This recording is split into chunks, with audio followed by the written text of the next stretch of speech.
আসসালামু আলাইকুম, welcome to English easy. আমি Omar Faruk, student of Comilla university.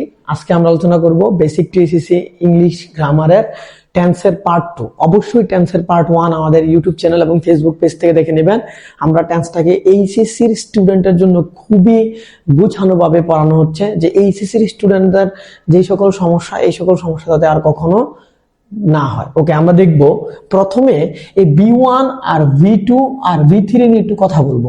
আমরা জানি B1 থাকলে প্রেজেন্ট ইনডিফিনিট, B2 থাকলে পাস্ট ইনডিফিনিট। মনে আছে কিনা আপনাদের? না থাকলে অবশ্যই এভাবে শিখতে হবে। ওকে, আসেন, আমার ক্লাস দেখতে হলে এইভাবেই টেন্সটাকে শিখে ক্লাসগুলো করলে আপনি অবশ্যই একটা ফরমেশনে চলে আসবেন।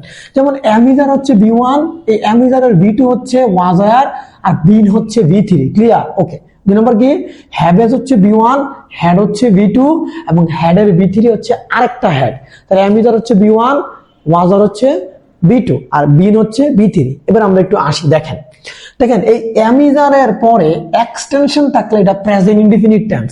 এখন আমরা সবাই মনে করি অ্যামিজার মানে কন্টিনিউয়াস টেন্স। না, মনে রাখতে হবে অ্যামিজারের পরে যদি আইএনজি থাকে তাহলে এটা প্রেজেন্ট কন্টিনিউয়াস টেন্স, আর অ্যামিজারের পরে যদি আমাদের এক্সটেনশন থাকে, আইএনজি না থাকে, তাহলে এটা প্রেজেন্ট ইনডিফিনিট টেন্স। যেমন আই এম এ বয়, এই এম এ কি আমাদের আছে ভাই, তারপর আইএনজি না। এবার আরেকভাবে প্রমাণ করি, বলুন তো এম একটা কি B1, তাহলে শুধু B1 হলে কোন টেন্স? Present indefinite tense. মনে আছে?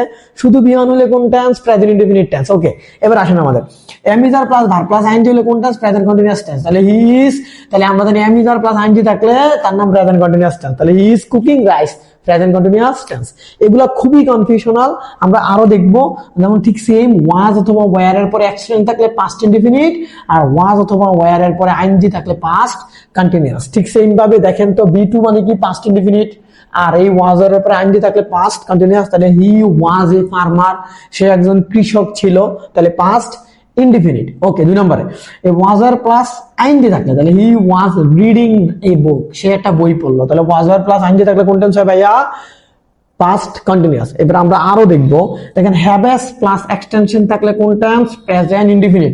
এবার দেখেন হ্যাভেস কি কোন ফর্ম? ভার্বের B1।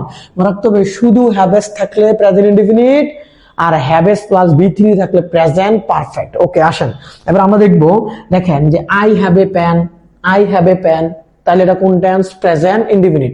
ওকে, 2 নম্বর কি, এই হ্যাভেজ এর পরে যদি ভাইয়া B3 থাকে, কি থাকে?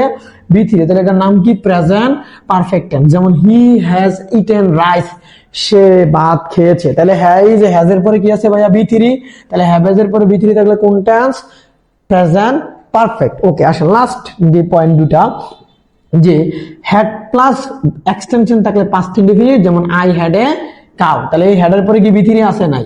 আমরা জানি হেডের পরে B3 থাকলে পাস্ট পারফেক্ট, আর হেডের পরে B3 না থাকলে পাস্ট ইনডিফিনিট। যেমন এই had plus B3 past perfect. এবার আসেন উই হ্যাড রিমুভড, এই যে হেড, হেডের পরে এই রিমুভড হচ্ছে ভাইয়া কি?